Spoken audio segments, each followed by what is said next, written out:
माननीय सदस्य श्री सुशील कुमार मोदी जी।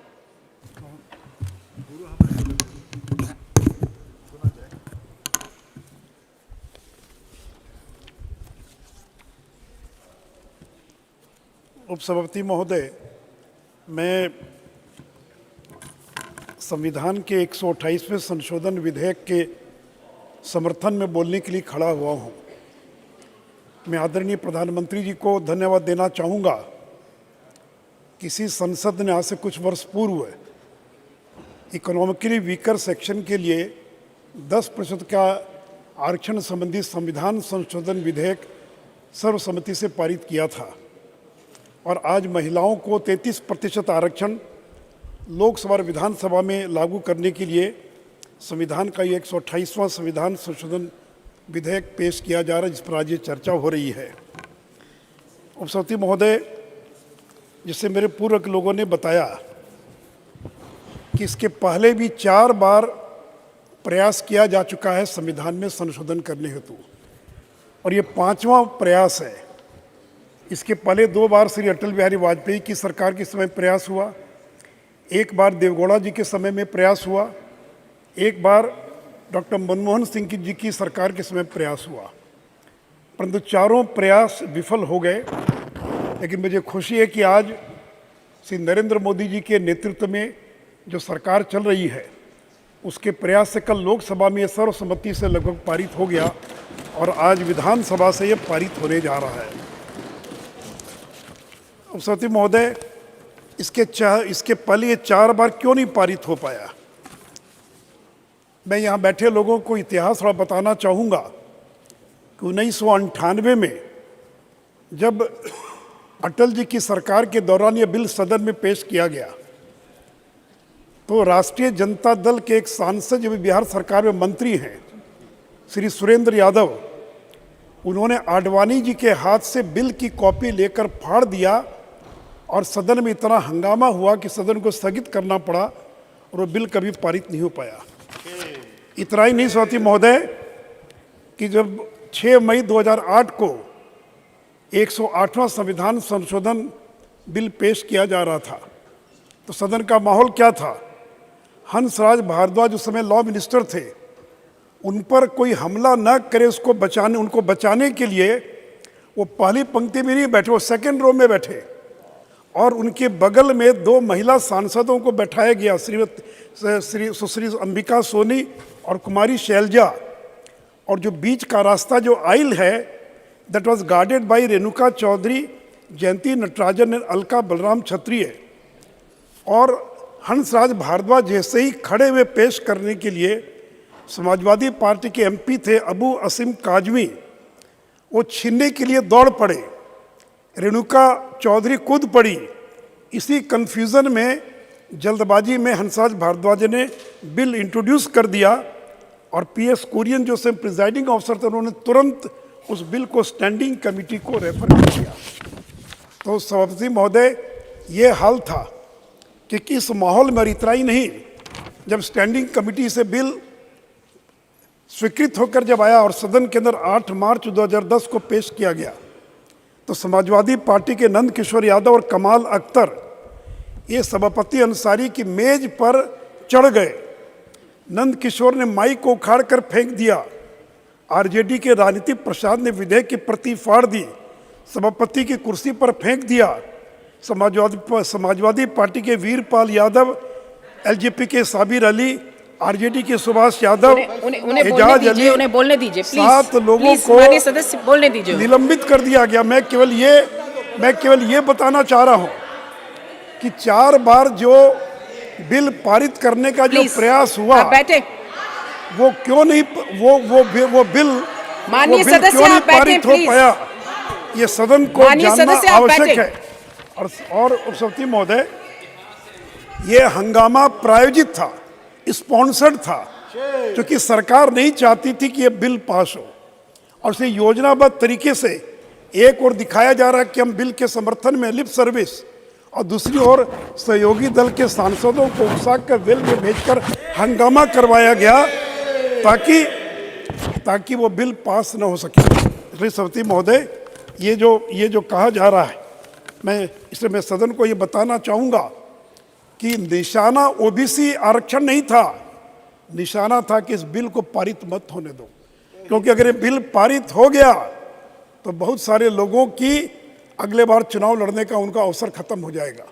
और इसलिए प्लान्ड वे में, योजनाबद्ध तरीके से, प्रायोजित तरीके से और इस बिल का विरोध किया गया। सरस्वती महोदय, और सरस्वती महोदय, जो लोग कहते हैं कि भारतीय जनता पार्टी आरक्षण विरोधी है, पिछड़ा विरोधी है, मैं उनको इतिहास बताना चाहूँगा कि पहला जो बैकवर्ड क्लासेस कमीशन बना काका कालेलकर की अध्यक्षता में, ये पंडित नेहरू के समय में बना था। काका कालेलकर कमेटी की रिपोर्ट 1955 में आई, लेकिन उस रिपोर्ट को लागू नहीं किया गया। मैं कांग्रेस के लोगों से जानना चाहता हूं कि जब फर्स्ट बैकवर्ड क्लासेस कमीशन काका कालेलकर कमेटी की रिपोर्ट आई तो उसको ठंडे बस्ते में क्यों डाल दिया गया, उसको क्यों लागू नहीं किया गया। और इतना ही नहीं, काका कालेलकर कमीशन के बाद 10 साल तक, 15 साल तक कोई कमीशन गठित नहीं किया गया। और सेकेंड बैकवर्ड क्लासेस कमीशन कब बना? जब जनता पार्टी की सरकार बनी, मोरारजी प्रधानमंत्री थे, श्री अटल बिहारी वाजपेयी और लाल कृष्ण आडवाणी सरकार में शामिल थे, तो 1979 में सेकेंड बैकवर्ड क्लासेस कमीशन, जो मंडल कमीशन के नाम से जाना जाता, वो बना। 31 दिसंबर 1980 को रिपोर्ट सबमिट हो गई। किसकी सरकार थी, कौन था प्रधानमंत्री? श्रीमती इंदिरा गांधी देश की प्रधानमंत्री थी। और सरस्वती महोदय, 1980 से लेकर 1989 तक कौन थे प्रधानमंत्री? इंदिरा गांधी थी, राजीव गांधी थे। मैं कांग्रेस के लोगों से पूछना चाहता हूं कि 9 साल तक मंडल कमीशन की रिपोर्ट को आपने क्यों नहीं लागू किया, क्यों उसको ठंडे बस्ते में डाल कर रख दिया? और 1989 में जब वीपी सिंह की सरकार बनी, जिसको बीजेपी का समर्थन था, तब पहली बार इस देश के अंदर, सरस्वती महोदय, इस मंडल कमीशन की रिपोर्ट को लागू किया गया। सरस्वती महोदय, शेड्यूल्ड ट्राइब, अनुसूचित जाति के लिए जो कमीशन बना, उसको संवैधानिक दर्जा किसने दिया? कांग्रेस ने नहीं दिया। सरस्वती महोदय, अटल बिहारी वाजपेयी की सरकार ने 2003 में एसटी कमीशन को और कॉन्स्टिट्यूशनल स्टेटस देने का काम किया। इतना ही नहीं सरस्वती महोदय, ये जो बैकवर्ड क्लासेस कमीशन है, इसको कॉन्स्टिट्यूशनल स्टेटस किसने दिया? मैं सदन को बताना चाहूँगा कि एक श्री बीके हांडी, कांग्रेस के बड़े नेता हुआ करते थे पिछड़े वर्ग के, जो committee on welfare of OBCs के चेयरमैन थे, उन्होंने अपनी रिपोर्ट दी 2012 में, 2013 में, 2015 में, और हर रिपोर्ट में बीके हांडिक ने यह रेकमेंड किया कि पिछड़े वर्गों का आयोग बनना चाहिए और उसको संवैधानिक दर्जा मिलना चाहिए, परंतु आपने नहीं दिया। और गरीब के बेटे नरेंद्र मोदी ने, जब वो देश के प्रधानमंत्री बने, तो बैकवर्ड क्लासेस कमीशन को कॉन्स्टिट्यूशनल स्टेटस देने का काम किया। SC/ST कमीशन को जो अधिकार है, वो सारे अधिकार ओबीसी कमीशन को दिए गए। The backward classes commission has all the power of civil court to summon and enforce the attendance, production of documents, evidence on affidavit। और सरस्वती महोदय, EWS को 10% आरक्षण पहली बार किसने दिया? नरसिंहा राव जब देश के प्रधानमंत्री बने, तो नरसिंहा राव जी ने एग्जीक्यूटिव ऑर्डर से एक 4 लाइन का एग्जीक्यूटिव ऑर्डर निकाल दिया और कहा कि ऊंची जाति के गरीब लोगों को हम 10% का आरक्षण दे रहे हैं। और सरस्वती महोदय, जब इंदिरा सावनी का केस जब सुप्रीम कोर्ट में गया, तो उस 4 लाइन के एग्जीक्यूटिव ऑर्डर को सुप्रीम कोर्ट ने खारिज कर दिया। और मैं जानना चाहता हूं इस सदन में बैठे कांग्रेस के लोगों से, जब EWS का जो आरक्षण था, वो जब 25 सितंबर 1991 को जब खारिज कर दिया, तो 10 साल तक आपने EWS को आरक्षण क्यों नहीं दिया? और किसने फिर आरक्षण दिया EWS को? श्री नरेंद्र दामोदर दास मोदी ने ऊंची जाति के गरीब लोगों को आरक्षण देने का काम किया। मैं इसका जिक्र इसलिए भी कर रहा हूँ सरस्वती महोदय, जो लोग कहते हैं कि जल्दी से जल्दी लागू कर दो। कल मैं भाषण सुन रहा था लोकसभा के अंदर कांग्रेस के नेताओं का, कहते कि 24 में लागू कर दो, तत्काल लागू कर दो। तो आप क्या चाहते हैं कि EWS के आरक्षण को, जिस तरह से 4 लाइन के एग्जीक्यूटिव ऑर्डर को सुप्रीम कोर्ट ने खारिज कर दिया, कि आप चाहते हैं कि महिला आरक्षण विधेयक को भी इसी प्रकार सुप्रीम कोर्ट खारिज कर दे? सरस्वती महोदय, ये नरेंद्र मोदी की सरकार है और उन्होंने जब 103rd अमेंडमेंट किया ईडब्ल्यूएस आरक्षण के लिए, तो आर्टिकल 15 और 16 में एक नया सब सेक्शन माननीय 6 सदस्य, जोड़ा आपका गया समय जो खत्म कहता हो है गया, आप कंक्लूड कीजिए, समय समाप्त हो रहा है। nothing in this article shall prevent the state from making any special provision for the advancement of any economically and weaker section of citizens other than। सती महोदय, सुप्रीम कोर्ट ने इसको अपहेल्ड किया, इसलिए हम सोच समझकर कि डिलिमिटेशन कमीशन बनेगा, सेंसस के फिगर आएंगे और तब 2029 में लागू करेंगे। अगर जल्दबाजी में लागू कर दिया सती महोदय, तो कल कोई पीएल में चला जाएगा, यही लोग पीएल में किसी को खड़ा कर देंगे और सुप्रीम कोर्ट इस महिला आरक्षण विधेयक को खारिज कर देगा। लेकिन जिस तरह से ईडब्ल्यूएस आरक्षण को हमने खारिज नहीं होने दिया और सुप्रीम कोर्ट ने उसको अपहेल्ड किया, मुझे पूरा विश्वास है सती महोदय। आप शांत रहिए, बोलने दीजिए। और सती महोदय, इतना ही नहीं तो नवोदय विद्यालय, केंद्रीय विद्यालय, मिलिट्री स्कूल में इन लोगों ने कभी ओबीसी आरक्षण नहीं दिया। मैं धन्यवाद देना चाहूँगा, धर्मेंद्र प्रधान जी बैठे और नरेंद्र मोदी की सरकार ने 27% का आरक्षण ओबीसी को दिया और आज उसका परिणाम है कि 4 लाख से ज़्यादा ओबीसी के बच्चे वो केंद्रीय विद्यालय में, नवोदय विद्यालय में, मिलिट्री स्कूल में वो दाखिला ले पाए हैं। इतना ही नहीं सोती महोदय, assistant professor, please please please please please शांत रहिए। माननीय सदस्य, आप शांत रहिए, शांत रहिए। असिस्टेंट वो प्रोफेसर सब जा रहे हैं, शांत रहिए, शांत रहिए। में इलाहाबाद हाईकोर्ट ने कहा शांत रहिए, प्लीज हर शांत रहिए। डिपार्टमेंट को और यूनिट माना जाएगा। वो जा चुके हैं, हमने विश्वविद्यालय को यूनिट माननीय सदस्य वो जा चुके हैं। ओबीसी आरक्षण देने शांत का काम रहिए। किया। तो सती महोदय, प्लीज शांत रहिए, शांत रहिए। सेंट्रल हॉल में बाबा साहब अंबेडकर का चित्र किन लोगों ने नहीं लगने दिया। बाबा साहब अंबेडकर के मरने के कितने वर्षों के बाद सेंट्रल हॉल में बाबा साहब अंबेडकर का चित्र लगा। 34 साल के बाद बाबा साहब अंबेडकर को भारत रत्न किसके कार्य से मिला, किसके कार्यकाल में मिला सती महोदय? और सती महोदय,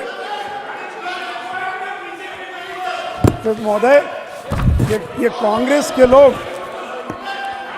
ये कांग्रेस के लोग प्लीज आप शांत रहिए, उनकी अपनी बात समाप्त करने दीजिए। मैं माननीय सदस्यों से रिक्वेस्ट कर रही हूँ, प्लीज आप शांत रहिए। मैं इसका उल्लेख करना चाहूंगा सती महोदय कि राजीव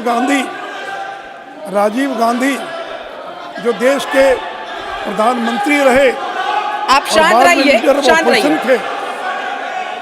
उन्होंने मंडल कमीशन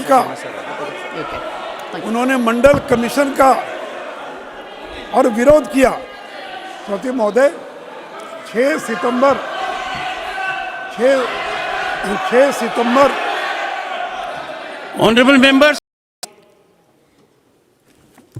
सवती महोदय, मैं चर्चा कर रहा था कि कांग्रेस पार्टी किस तरह से ओबीसी विरोधी रही है और उसका मैं उदाहरण देना चाहूँगा और डॉक्यूमेंट्स के साथ कि 6 सितंबर 1990 को जब इसी सदन के अंदर 193 में discussion on Mandal commission Lok Sabha में जब चर्चा हो रही थी, तो उसमें तत्कालीन जो कांग्रेस के दिग्गज नेता हैं राजीव गांधी, उनका मैं भाषण को कोट कर रहा हूँ और मंडल कमीशन पर कह रहे हैं Rajiv Gandhi, to me it is breaking of my country, break of my country may not be important to you. You have taken country to the edge of caste war. It is Raja Sahib, yani VP Singh, who's trying to divide our country on caste and religion. The Congress cannot stand by and watch this nation being divided for the political convenience of one individual. Why are you dividing the country? और इतना ही नहीं सोती महोदय, ये भी कहा राजीव गांधी ने, hasty decision मंडल commission की रिपोर्ट पर, the country is not prepared for it, this will compromise the goal of casteless society and promote casteism. Government seeks to benefit the privileged among backward caste. They seek to exclude the backward Muslims, Christians, and 6 from the reservation benefits. Mandal Commission has many constraints. It is based on flawed understanding of the social system. The Mandal Commission report should not be implemented in toto. ये राजीव गांधी कह रहे हैं कि मंडल commission की report को लागू न किया जाए. The Mandal Commission report is not scientific, not technically sophisticated, and is not even academically sound. Caste cannot be sole definer of backwardness. जो लोग हम पर आरोप लगा रहे हैं कि हम पिछड़ा विरोधी हैं, उनका चरित्र क्या रहा सवती महोदय, और मैं ऑथेंटिकेट उनकी स्पीच को सदन के अंदर आप कहेंगे तो मैं रखने के लिए तैयार हूँ. इतना ही नहीं सवती महोदय, मैं एक पत्र आपके सामने पढ़ रहा हूँ, उसको भी आप कहेंगे मैं ऑथेंटिकेट करने के लिए तैयार हूँ. ये देश के मुख्यमंत्रियों को एक प्रधानमंत्री ने पत्र लिखा था, और पत्र लिख रहे हैं, मैं उसकी 4 लाइन पढ़ रहा हूँ. My dear chief ministers, they SC and ST, they deserve help, but even so, I dislike any kind of reservation, more particularly in services. I react strongly against anything which leads to inefficiency and second-rate standards. I want my country to be first-class country in everything, but if you go in for reservation on communal and caste basis, we swamp the bright and able people and remain second rate or third rate. और ये कौन थे साथी महोदय लिखने वाले, मैं आगे एक लाइन और पढ़ना चाहूँगा. It has amazed me to learn that even promotion are based sometimes on communal and caste consideration. तत्कालीन प्रधानमंत्री श्री पंडित नेहरू जी ने 27 जून 1961 को देश के मुख्यमंत्रियों को जो पत्र लिखा था, जो मैंने आपके सामने अभी पढ़ने का काम किया है. Put it on the table of the house. जी, मैं तैयार हूँ रखने के लिए. सवती महोदय, जो लोग ये कहते हैं कि इसमें ओबीसी रिजर्वेशन का प्रावधान क्यों नहीं है, मैं उन लोगों से कल ये पूछना चाहता हूँ कि जो 2010 में जब आपने बिल पेश किया था संसद के अंदर, तो आपने क्या उसके अंदर प्रावधान किया था? आपने उस समय ओबीसी आरक्षण का प्रावधान महिलाओं के लिए क्यों नहीं किया? जब 76 और 77 अमेंडमेंट जो पंचायत और नगर निकाय के अंदर SC ST के रिजर्वेशन के लिए जो बिल आया, उसमें आपने, और महिलाओं के लिए भी प्रावधान किया गया, उसमें आपने ओबीसी आरक्षण का प्रावधान क्यों नहीं किया? उपसभापति महोदय, ओबीसी आरक्षण तो बहाना था, महिला बिल रोकना ये असली निशाना था. हर एक को ये डर था कि हमारी सीट का क्या होगा. सती महोदय, कल अमित शाह जी ने भी लोकसभा में बताया कि संविधान 3 प्रकार की श्रेणी का ही इजाज़त देता है, शेड्यूल्ड कास्ट, शेड्यूल्ड ट्राइब और जनरल, और इन्हीं 3 के अंदर हॉरिजॉन्टल रिजर्वेशन महिलाओं को देने का प्रावधान किया गया है. हम किसी नई श्रेणी को नहीं दे रहे. लोकसभा और विधानसभा में कभी भी ओबीसी आरक्षण नहीं रहा है. जब महात्मा गांधी अमन अनशन पर बैठे थे पूना पैक्ट के लिए, वो भी अनुसूचित जाति के आरक्षण का मुद्दा था. पिछले करीब 90-100 साल में जब भी आरक्षण मिला है SC और ST को लोकसभा और विधानसभा में, कभी भी ओबीसी को लोकसभा और विधानसभा में कभी आरक्षण नहीं दिया गया. सती महोदय, बिना आरक्षण के भी आज बड़ी संख्या में ओबीसी के लोग चुनाव जीतकर आ रहे हैं. मैं अपने राज्य बिहार का उदाहरण देना चाहूँगा. 40 MPs हैं बिहार के, जिसमें 19 MPs ओबीसी समाज के हैं. ये तो बिना आरक्षण के कि 19 MP बिना आरक्षण के जीत कर आते. और सती महोदय, कल अगर आरक्षण लागू हो गया तो जिन सीटों पर आज हम ओबीसी पुरुष को टिकट दे रहे हैं, तो वहाँ तो महिला को टिकट देंगे, वहाँ तो पुरुष को टिकट नहीं देंगे, महिला ओबीसी महिला को हम टिकट देंगे. Please conclude. जी कंक्लूड. 2-3 मिनट और सर. इसलिए मैं आपसे ये कहना चाहूंगा, और मैं एक चीज और आग्रह करना चाहूंगा. Your other speakers will lose time. कि झारखंड के अंदर बिना ओबीसी आरक्षण दिए पंचायत का चुनाव करा दिया गया. जहां पर कांग्रेस के 4 MLA हैं, आरजेडी के 1 MLA हैं. मैं कांग्रेस के लोगों से जानना चाहता हूं, कभी आपने पूछा वहां के मुख्यमंत्री से कि पंचायत के इलेक्शन आपने बिना ओबीसी आरक्षण दिए कैसे करा दिया? लोकल बॉडीज का इलेक्शन वो इसलिए रुका हुआ है कि आज तक उन्होंने डेडिकेटेड कमीशन का गठन नहीं किया है. सवती महोदय, मोदी जी की सरकार में 76 मंत्री हैं, जिसमें 26 ओबीसी हैं.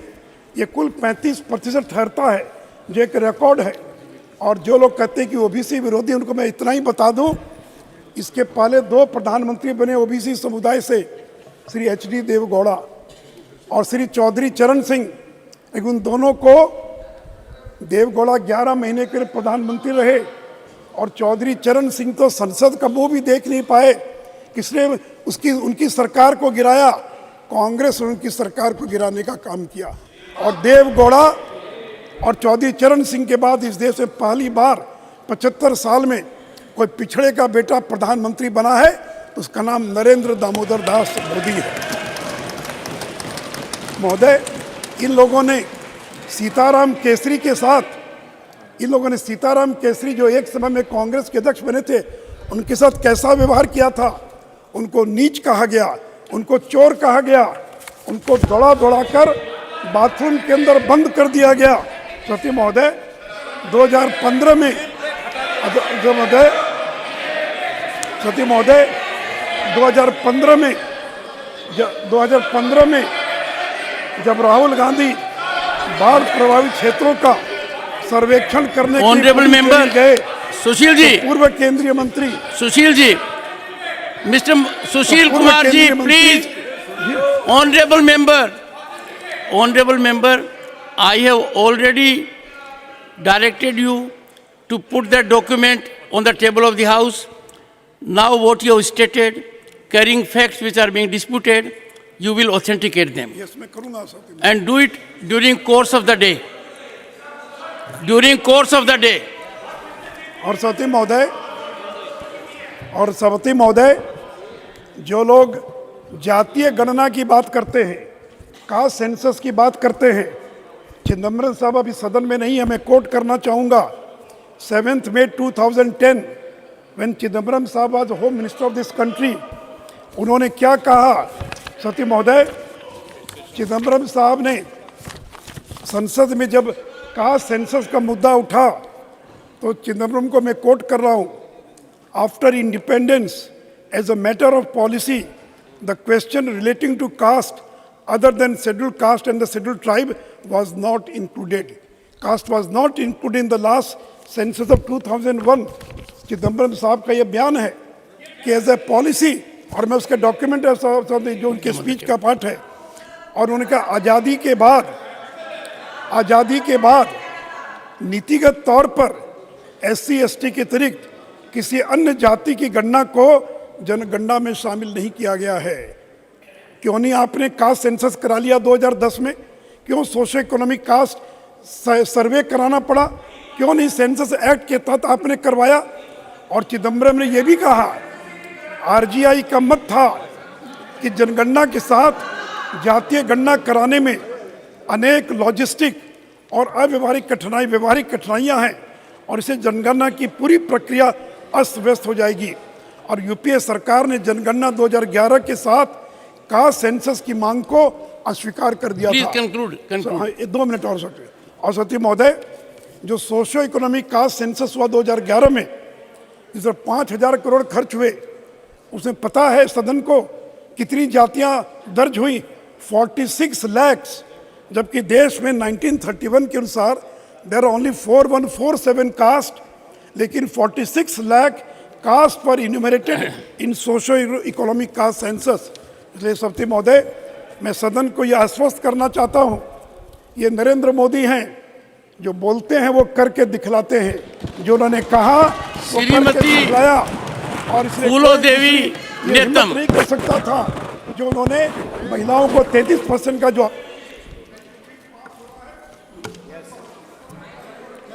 श्रीमती